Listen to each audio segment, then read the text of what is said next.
It was September of 2018. My daughter Stacy was 32 years old and had two little girls, 5 and 6.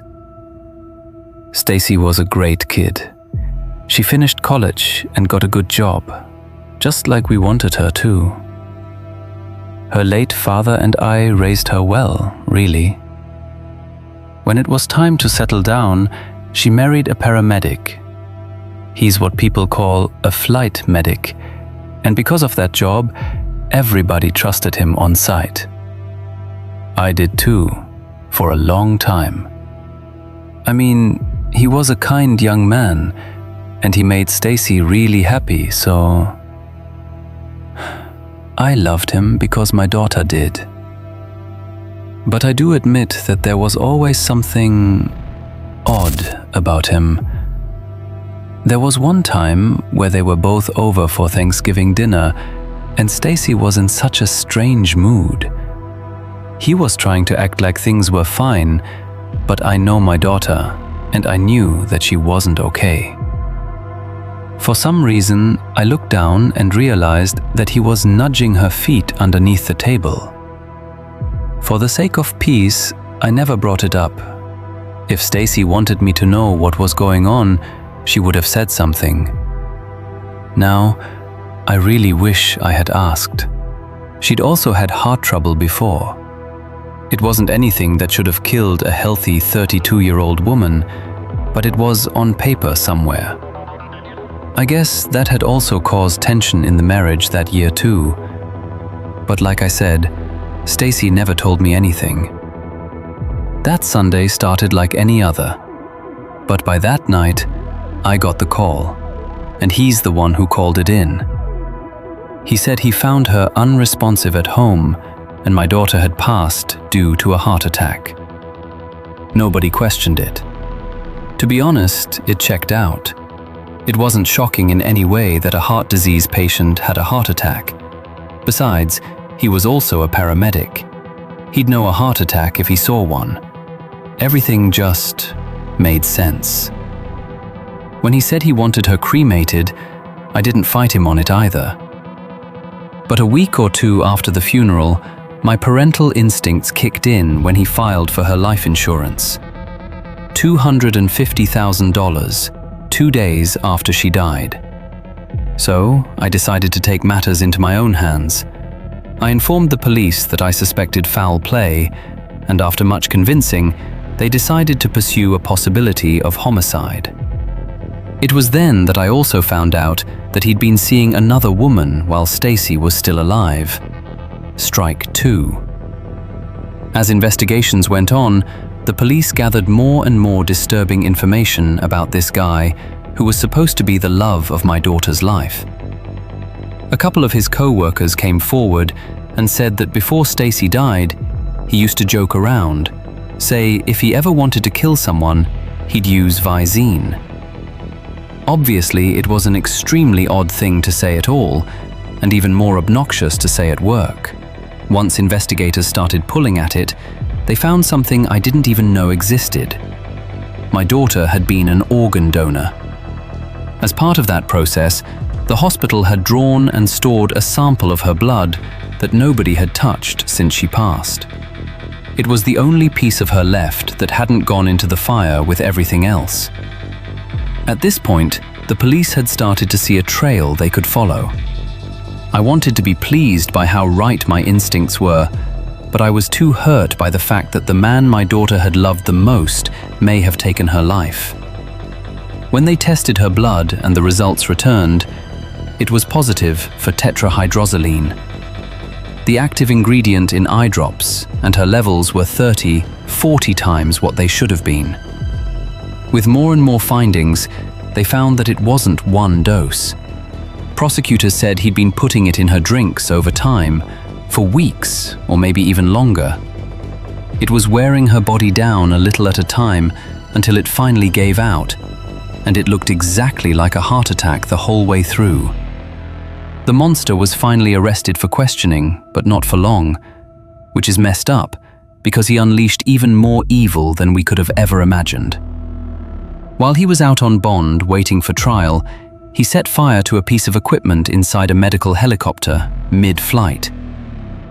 The pilot had to make an emergency landing, and nobody was hurt, but I remember thinking, this is a man they trust to fly out and save people. In any sane society, that should have been enough to get him arrested, but he was let off the hook because he simply denied it.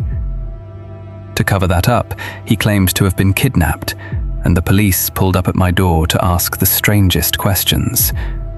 Turned out the whole thing was staged, and he was just trying to make it look like my family had done something to him. That's when this psycho started showing up near our house, driving by, taking pictures of us, sometimes with his own daughter in the car. Now, at this point, I knew he definitely did it.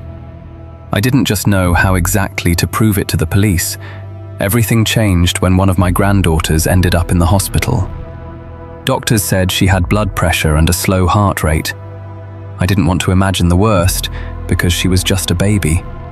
What could possibly be wrong with her? They tested her, and guess what the results said? Tetrahydrozoline, the same chemical that killed her mother. That's when it became about keeping what was left of my family safe. It's been a year, and he still hasn't gone to trial. He says he didn't do it, and I don't believe a word of it. If I don't get to prove he killed my daughter, I'll fight to death for custody of my grandkids. It's either him or me.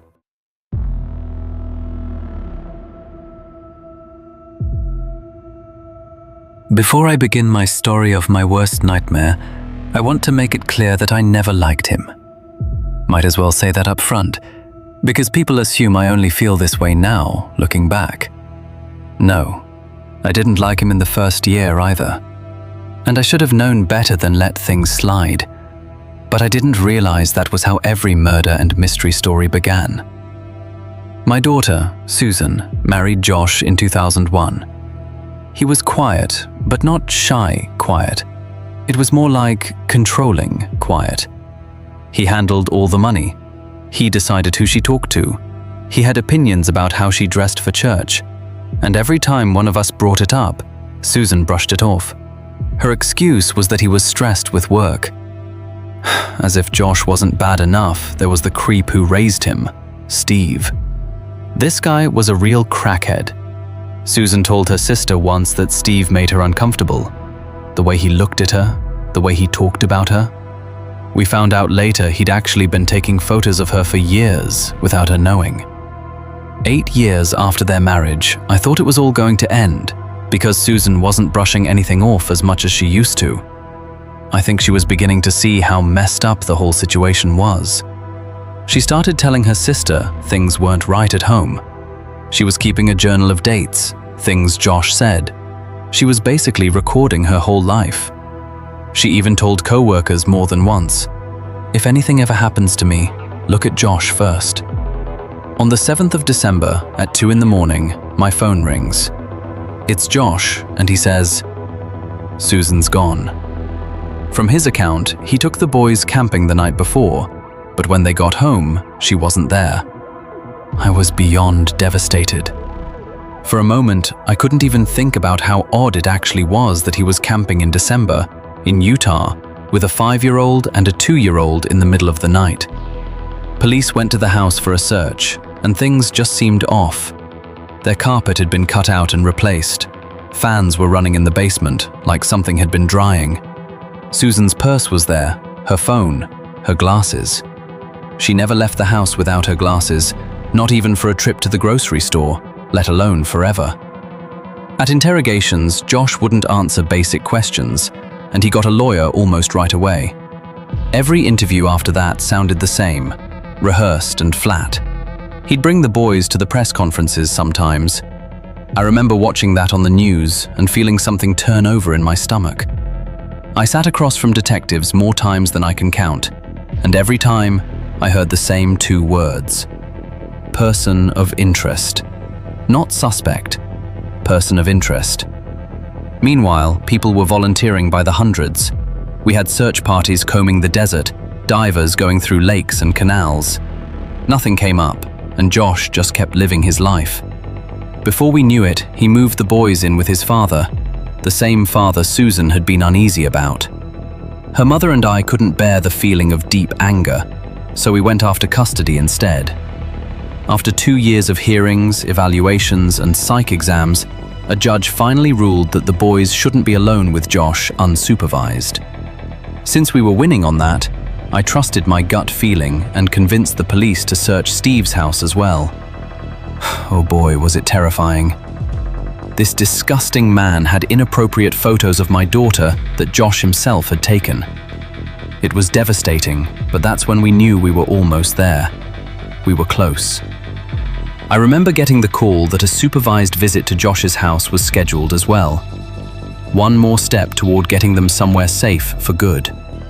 When the caseworker got there, she smelled gas from inside the house. Then, she heard the boys. I wouldn't want to go into the gory details, but he'd set up the house to explode. By the time anyone got that door open again, he and both boys were dead, and the house was on fire. Charlie was 7, Braden was 5. I got the call and my whole world collapsed. They were just 2 weeks away from being with us. As for Susan's body, it has never been found. Josh is dead, so there's no trial, no verdict, no way to ever make him answer for any of it. People ask all the time if I have closure. I don't even know what that word means in a case like this. I buried 2 grandsons. My daughter is out there somewhere, and the man responsible took the easy way out. I never imagined a day like this would come. I post real-life dark stories twice a week, so you might want to like and subscribe so you don't miss anything. My name is Elias, and I'll see you soon.